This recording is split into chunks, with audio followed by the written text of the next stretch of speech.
நமது மாவட்டத்தில் சிறுதானியத்தை உற்பத்தி செய்வதற்காகவும் சிறுதானியத்துடைய மகத்துவத்தை விவசாயிகளிடம் சென்றடை செய்வதற்காகவும் வேளாண்மை பல்கலைக்கழகம் சிறுதானிய மாவட்டமாக அமைத்துள்ளது. அதன் அடிப்படையில் அதனுடைய தலைவர் அவர்கள் வருகை புரிந்துள்ளார்கள். அவர்கள் அந்த மாவட்ட மையத்தில் உள்ள செயல்பாடுகளும் சிறுதானியங்கள் குறித்த விவரங்களையும் உங்களிடம் எடுத்து கூறுவார்கள். நன்றி. மதிப்பிற்கும் மரியாதைக்கும் உரிய இந்த பாரம்பரிய வேளாண்மை வளர்ச்சி திட்டத்தின் சார்பாக நடைபெற்றுக் கொண்டிருக்கக்கூடிய உயிர்மை வேளாண்மை கண்காட்சி மற்றும் கருத்தரங்கிற்கு தலைமையேற்று மற்றும் சிறப்புரையாற்றிய நமது மரியாதைக்குரிய மாவட்ட ஆட்சித்தலைவர் அவர்களே மற்றும் முன்னிலை வைத்த ஆரணி தொகுதி நாடாளுமன்ற உறுப்பினர் அவர்களே மற்றும் வந்தவாசி தொகுதி சட்டமன்ற உறுப்பினர் அவர்களே மற்றும் திருவண்ணாமலை மாவட்டம் வேளாண்மை இணை இயக்குநர்களே மற்றும் வேளாண்மை துறையை சார்ந்த அனைத்து அலுவலர்களே, மதிப்புக்கும் மரியாதைக்குரிய இந்த தெல்லார் வட்டார விவசாய பெருமக்களே, உங்கள் அனைவருக்கும் தமிழ்நாடு வேளாண்மை பல்கலைக்கழகம் சிறுதானிய மகத்துவ மையம் அத்தியந்தர் சார்பாக எனது முதல் நன்றி கலந்த வணக்கங்களை தெரிவித்துக் கொள்கிறேன். எனது பெயர் முனைவர் எம் வைத்தியலிங்கன். நான் பயிர் இனப்பெருக்கம் மற்றும் மரபியல் துறையை சார்ந்த ஒரு விஞ்ஞானி. இந்த திருவண்ணாமலை மாவட்டத்திலே ஒரு பெருமை வாய்ந்த ஒரு விஷயம் என்னவென்றால், இந்த மாவட்டத்திலேயே சிறுதானிய பயிர்களுக்கென்று ஒரு தனிப்பட்ட ஒரு ஆராய்ச்சி நிலையம் அமைந்துள்ளது. அதாவது நம்ம வட்டாரம் இந்த மாவட்டத்தினுடைய கிழக்கு பகுதியில் இருக்கிறது. எங்களுடைய ஆராய்ச்சி நிலையம் திருவண்ணாமலை மாவட்டத்திலே பெங்களூர் ரோட்டிலே செங்கம்புக்கு செல்படுவை 7வது கிலோமீட்டர் இருக்குது. இது இந்த மாதிரி இருக்குங்கிறது எத்தனை பேருக்கு தெரியும்? இப்போ திண்டிவனத்தில் எண்ணெய் வித்துக்கிற ஆராய்ச்சி நிலையம் இருக்குது தெரியும். அங்கே தான் நான் ஒரு 12 வருஷம் சர்வீஸ். எனக்கு நான் ஒரு கடலை ரகம் வெளியிட்டு கெசட்டில் பேர் வர வச்சு அதுக்கு ப்ரொமோஷன் அப்புறம் தான் நான் திருவண்ணாமலை மாவட்டத்தில் சென்றேன். இப்போ கடந்த 2 வருடங்களாக இந்த சிறுதானிய மகத்துவ மையத்திலே பேராசிரியர் மற்றும் தலைவராக பொறுப்பேற்று நான் இன்று வரை பணிபுரிந்து வருகிறேன். என்னுடைய இந்த ஆராய்ச்சி நிலையத்தை பற்றி சொல்ல வேண்டும் என்றால், இந்த திருவண்ணாமலை மாவட்டத்திலே 10 வருடங்களுக்கு முன்பாக இந்த சிறுதானிய பயிர்களுக்கு அதிலேயே ஆராய்ச்சி செய்து புதிய தொழில்நுட்பங்களை கண்டுபிடிப்பதற்காகவே இந்த மாவட்டத்திலே ஆரம்பிக்கப்பட்ட ஒரு ஆராய்ச்சி நிலையம். இதனுடைய முக்கிய நோக்கம் என்னவென்று பார்த்தோமேயானால், சிறுதானிய பயிர்கள் என்று சொல்லக்கூடிய ராகி, கேழ்வரகு, வரகு, பனிவரகு, குதிரைவாளி, சாமை, திணை இந்த பயிர்களிலே அதிக விளைச்சல் தரக்கூடிய குறைந்த வயதுடைய பூச்சி மற்றும் நோய் தாக்குதலுக்கு எதிர்ப்பு திறன் கொண்ட புதிய ரகங்களை கண்டுபிடித்து விவசாயிகளுக்கு வழங்க வேண்டும். இதுதான் என்னுடைய முக்கிய நோக்கம், இந்த ஆராய்ச்சி நிலையத்தின் நோக்கம். அதற்கு அடுத்தபடியாக இவ்வாறு வெளியிடப்பட்ட ரகங்களின் தேவையான கருவிதை, வளர்ந்த விதை மற்றும் தரமான விதைகளை உற்பத்தி செய்து விவசாயிகளுக்கு வழங்க வேண்டும். அடுத்ததாக தமிழ்நாட்டில் பல மாவட்டங்களிலிருந்து எங்களுடைய ஆராய்ச்சி நிலையத்திற்கு சிறுதானியத்தை பற்றி தெரிந்து கொள்வதற்காக களப்பயிற்சிக்காக வருகை புரிகின்றார்கள். அவர்களுக்கு சிறுதானியத்தை பற்றிய ஒரு விழிப்புணர்வு ஏற்படுத்தும் வகையிலே ஒரு களப்பயிற்சியை நாங்கள் வழங்கி வருகின்றோம். அது மட்டுமல்லாது திருவண்ணாமலை மாவட்டத்திலே உழவர் பெருமக்கள், விவசாய பெருமக்கள் ஏதாவது ஒரு களப்பிரச்சனை கூறினார்கள் என்றால் உடனடியாக நாம் வேளாண்மை துறையினுடைய அலுவலரோடு சேர்ந்து நாம் அந்த வயலுக்கு சென்று ஆய்வு கொடுத்து அதற்குண்டான தீர்வினை வழங்கி வருவதற்காகத்தான் இந்த சிறுதானிய மருத்துவ மையமானது இந்த மாவட்டத்திலே 10 வருடங்களுக்கு முன்பாக ஆரம்பிக்கப்பட்டது. இந்த 10 வருட காலத்திலே நம்முடைய சாதனை என்னவென்று பார்த்தோமேயானால், இந்த சிறுதானிய பயிர்களிலே முக்கியமாக கிட்டத்தட்ட 12 புதிய ரகங்களை 10 வருடங்களிலே நாம் ஆராய்ச்சியிலிருந்து வெளியிட்டிருக்கிறோம். அதிலே குறிப்பாக இந்த கேழ்வரகிலே 2 ரகங்கள், அதாவது அத்தியந்தல் 1, அத்தியந்தல் 2. அத்தியந்தல் என்பது அந்த கிராமத்தின் பெயர். அடுத்ததாக திணை, அதிலே 2 ரகங்கள். பனிவரகு, அதிலே 2 ரகங்கள். வரகு, இதிலே 4 ரகங்கள். அடுத்ததாக சாமை, அத்தியந்தல் 1, குதிரைவாளி, அத்தியந்தல் 1. இந்தியாவிலேயே இந்த சிறுதானிய பயிர்களிலே பனிவரையிலும் வரகு பயிரிலும் அதிக அளவிலே ரகங்களை வெளியிட்ட ஒரு பெருமைக்குரிய ஆராய்ச்சி நிலையம் எங்களுடைய ஆராய்ச்சி நிலையமாகும். நாங்கள் தான் முன்னோடி. இந்த ரகத்தை பற்றி ஏன் சொல்கிறேன் என்றால், இந்த எந்த ஒரு விவசாயமாகட்டும் இப்பொழுது எல்லோரும் கையிலும் நம்முடைய தொலைபேசி, அனைவரும் டச் ஸ்கிரீன் கூட மொபைல் வைத்திருக்கிறோம். அதே போல விவசாயத்திலே நாம் புதிய தொழில்நுட்பங்களை கடைபிடித்தோம் என்றால் நமக்கு அறியாமையில் தான் இருந்து அதாவது உயர் விளைச்சல் தரக்கூடிய புதிய ரகங்களை பற்றி நாம் கண்டிப்பாக அறிந்து கொள்ள வேண்டும். முதல்ல சிறுதானிய பயிர்கள் மட்டும் எத்தனை தெரிஞ்சுக்கோங்க. அதுக்கப்புறம் அது ஏன் பயிர் செய்ய வேண்டும், நேரடி நன்மை என்ன, மறைமுக நன்மை என்ன, அதை எவ்வாறு பயிர் செய்வது என்றெல்லாம் நான் வந்து உங்களுக்கு விளக்கி கூறுகிறேன். அந்த வகையில் சிறுதானிய பயிர்கள் என்று பார்த்தோம்னா மொத்தம் 9. இந்த சிறுதானிய பயிர்கள் அனைத்தும் நாம் நம்முடைய வட்டாரத்திலே பரவலாக பயிர் செய்யக்கூடிய நெல் குடும்பத்தை சார்ந்த ஒரு பயிர் தான். ஆனால் நெல்லுக்கு தேவையான அளவு தண்ணீர் இந்த பயிருக்கு தேவையில்லை, நெற்பயிருக்கு இடக்கூடிய அளவில் உரம் தேவையில்லை, தண்ணீர் தேவையில்லை. மானாவாரி விவசாயத்துக்கு ஒரு உகந்த பயிர் மழை பெய்து விட்டது என்றால் நம்முடைய நெல் பயிரானது சரியான மகசூல் நமக்கு கொடுத்து நமக்கு வருமான இழப்பை வந்து நம்ம ஏற்படும். அதாவது நம்முடைய மகசூல் குறைந்து வருமான இழப்பை ஏற்படும். ஆனால் இந்த பயிரானது அவ்வளவு மகசூல் இழப்பு ஏற்படாது. வறட்சியை தாங்கி வளரக்கூடிய ஒரு அருமையான பயிர். செலவு மிக மிக குறைவு, வருமானம் 2 மடங்கு, விளைச்சல் 2 மடங்கு 3 மடங்கு வருமானம். ஆகையினால விவசாயிகளுக்கு இந்த மானாவாரி விவசாயத்திற்கு, அதாவது தரிசு நிலத்தை பரிசு தரும் நிலமாக மாற்றுவதற்கு ஒரு உகந்தான பயிர் இந்த சிறுதானிய பயிர்.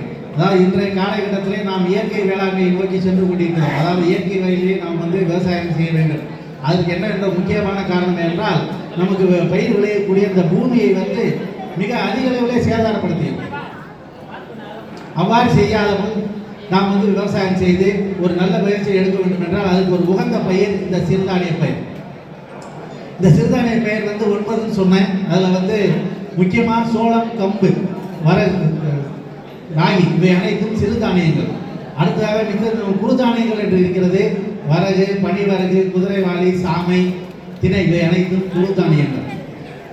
ஆக இந்த சிறுதானிய பயிர்கள் பயிர் செய்வதனால் நமக்கு நேரடி நன்மை என்னவென்றால் குறைந்த செலவு, நிறைந்த வருமானம். மானாவாரி பூமிக்கு ஒரு மகத்தான ஒரு பயிர். சரி, மறைமுக நன்மை என்ன என்றால், இந்த சிறுதானிய பயிர்களை வரக்கூடிய அந்த தானியங்களை நாம் உணவில் உட்கொள்வதனால் நமக்கு வரக்கூடிய நோய், இருக்கக்கூடிய நோய் அனைத்திலிருந்து நம் நலத்தினை பாதுகாத்துக் கொள்ளலாம். நோயற்ற வாழ்வே குறைவற்ற செல்வம். ஆக நாம் இப்பொழுது நம்முடைய அனைவரிடத்திலும் நாம் வசதி வாய்ப்பாக இருந்து கொண்டிருக்கிறோம். ஆனால் நோய் வைத்து இருக்கிறோம் என்று கேட்டோம்னால் கிடையாது. அனைவரிடத்திலும் பணம் இருக்கிறது, அனைவரிடத்திலும் நிலம் இருக்கிறது, தானியங்கள். ஆனால் அதை நாம் நன்றாக உண்ண முடியும் என்றால் கிடையாது. ஏனென்றால் நாம் அனைவரும் ஏதோ ஒரு வியாதியினால் பாதிக்கப்பட்டிருக்கின்றோம். அதுக்கு என்ன காரணம் அப்படின்னு பார்த்தீங்கன்னா, நாம் உண்ணக்கூடிய உணவு தான். சுதந்திரம் அடைந்தப்போ நாம் உண்ட உணவு வந்து இயற்கை முறையிலே கிடைத்த இந்த சோளம், கம்பு, கேழ்வரகு, கூழ் தான் சாப்பிடும். என்னைக்கு நமக்கு நெல் அறிமுகமாச்சோ அன்னையிலேருந்து நம்ம உணவு பழக்கத்தை வந்து இந்த சிறுதானியம் சாப்பிட்றதுலேருந்து கொஞ்சம் கொஞ்சமாக மாற்றி அரிசி சம்மந்தப்பட்ட உணவு, அதுவும் ஒரு வேளை அல்ல 3 வேளையும் அரிசி சம்மந்தப்பட்ட ஒரு மாவுச்சத்து அதிகம் கொண்ட உணவினை சாப்பிடுவதற்கான சூழ்நிலையில் இருந்து கொண்டிருக்கிறோம். நன்றாக எண்ணி பாருங்கள். காலையிலே நம்ம உணவு பார்த்தா என்னன்னு பார்த்தீங்கன்னா, ஒன்று இட்லி சாப்பிடுவோம் அல்லது தோசை சாப்பிடுவோம். மதியம் வந்து பார்த்தீங்கன்னா சோறு, நைட்டு ஏதாவது தோசை. ஆக 3 வேளையும் அரிசி சம்மந்தப்பட்ட உணவு தான். ஆக இப்போ நாம் அந்த 30, 40, 50 காலமாக இந்த மாதிரி உணவை பல உண்டு வந்ததுனால் இப்பொழுது அனைவரும் ஆரோக்கியமாக இருக்கிறோம் என்றால் கிடையாது. ஏன்னா ஒரு முக்கியமான நோய் நம்ம எல்லாம் வந்து அதாவது தாக்கி இருக்குது. என்னன்னா சர்க்கரை நோய். குறிப்பாக 5 வயதிலிருந்து 55 வயது யாருக்கு சர்க்கரை இருக்குது என்னன்னு சொல்ல. அதாவது இதில் கடையில் போய் கேட்டால் இல்லைன்றான், டாக்டரை போய் கேட்டால் இருக்குன்றாரு. என்னது உப்பும் சர்க்கரையும் நம்ம உடம்பிலே இருக்குது. அந்த அளவுக்கு நாம் வந்து நோய்வாய்ப்பட்டுள்ளோம். ஏன்னா நம்ம உண்ணக்கூடிய உணவு தான் 3 வேளையும் அரிசி சம்பந்தப்பட்ட உணவு. ஆக நாம் உணவு பழக்கத்தை மாற்றிக்கொண்டு விட்டோம். இதுதான் ஒரு சரியான தருணம். என்னன்னா, நான் உணவு பழக்கத்தை ஒரு வேளையாவது சிறுதானியம் சம்பந்தப்பட்ட உணவுகளை ஒரு நாளைக்கு 1 வேளையாவது சாப்பிடணும். 3 வேளையும் சாப்பிடக்கூடாது. ஏன் சார் ஒரு வேளை மட்டும் சாப்பிட சொல்லி 3 வேளையும் சாப்பிடக்கூடாது அப்படின்னா, இவை அனைத்துமே நார்ச்சத்து அதிகம் கொண்ட உணவுகள், செரிப்பதற்கு நேரமாகும். அதாவது அந்த காலத்தில் வந்து மனிதனுடைய சாப்பாடு வந்து ஒரு நாளைக்கு 2 வேளை தான். காலை 11 மணி, மாலை 6 மணி. அந்த வகையிலே 2 வேளை தான் நாம் வந்து உணவு உண்டோம். ஆனால் இப்பொழுது அப்படி அல்ல, 3 வேளையும் நாம் வந்து உணவு நாம் உட்கொள்கின்றோம். அதுவும் அரிசி சம்பந்தப்பட்ட உணவு தான் சார்.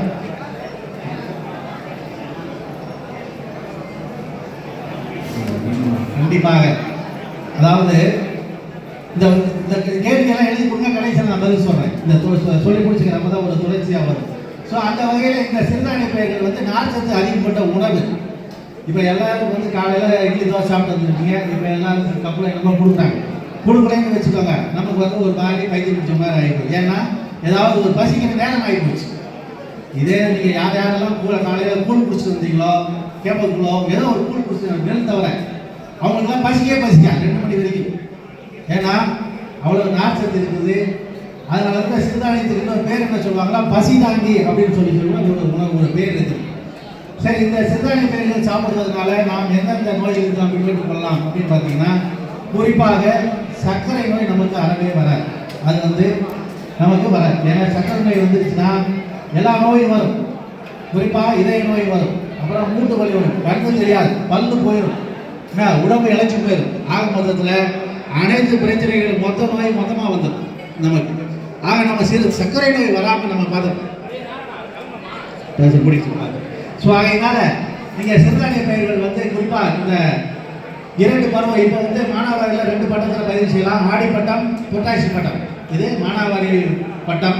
இரவை இருக்கிற விவசாயி, தண்ணி இருக்கிற விவசாயிகள் வருஷம் பூரா பயிர் செய்யலாம். நீங்கள் நெல் அப்படி கிடையாது.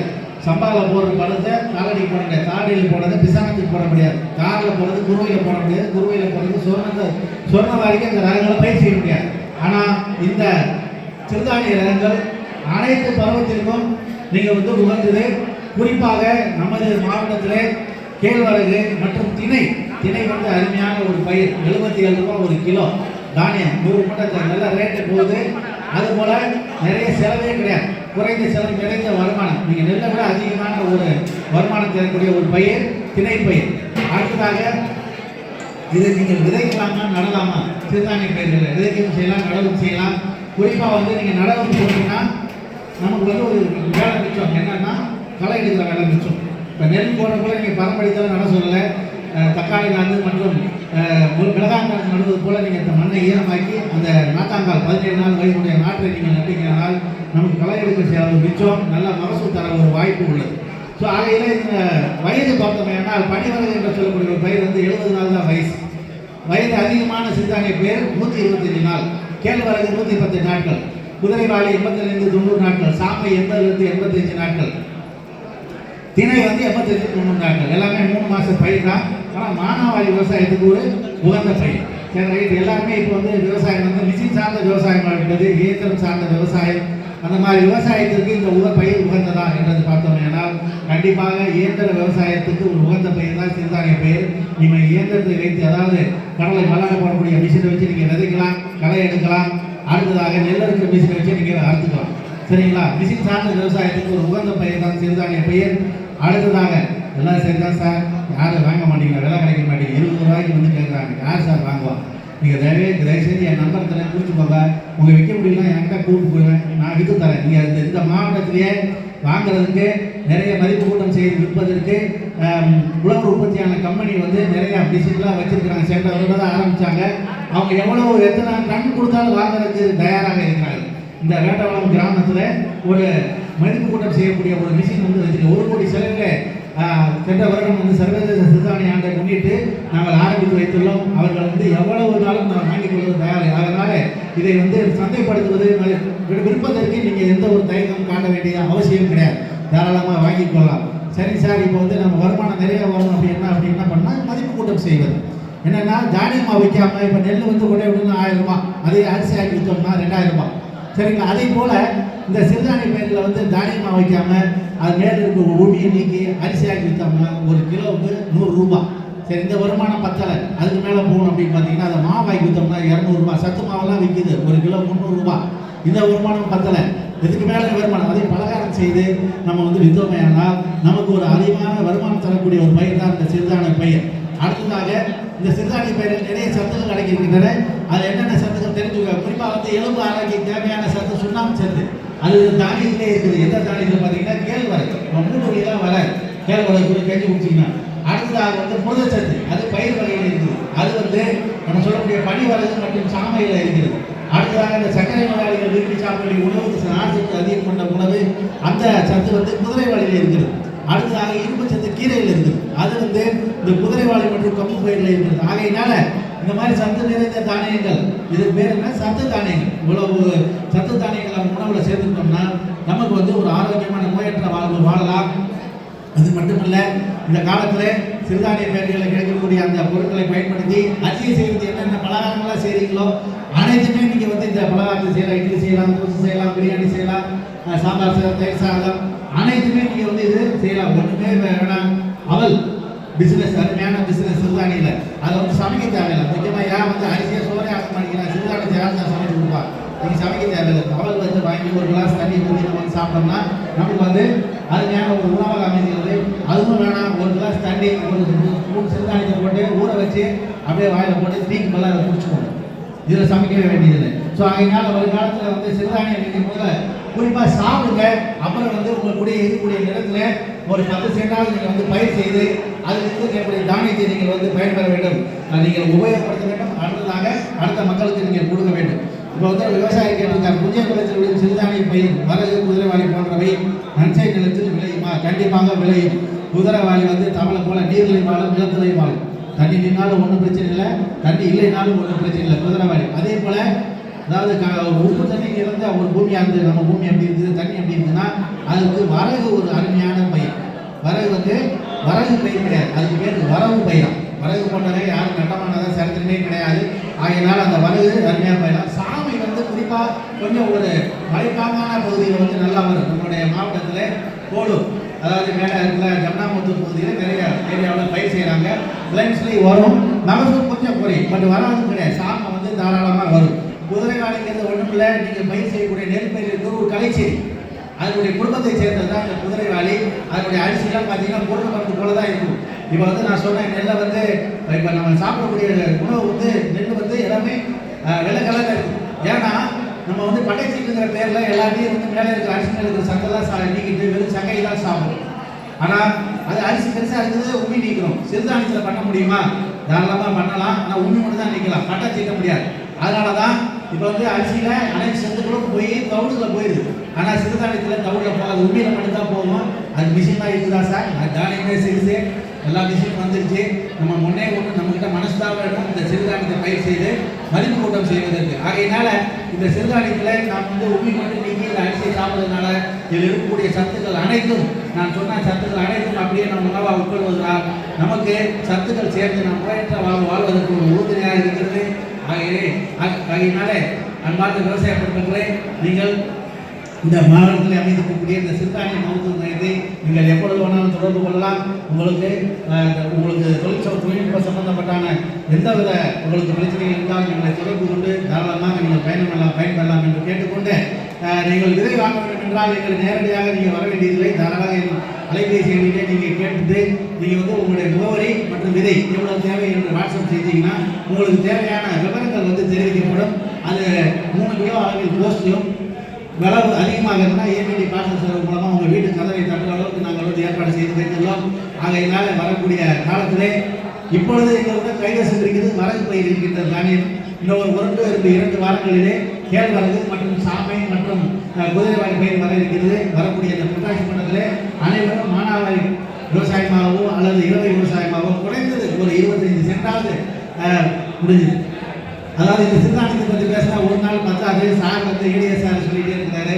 ஆகையினால் வரக்கூடிய காலத்திலே அவசியம் இந்த விவசாயத்தை கைவிடாமல் விவசாயம் செய்ய வேண்டும்.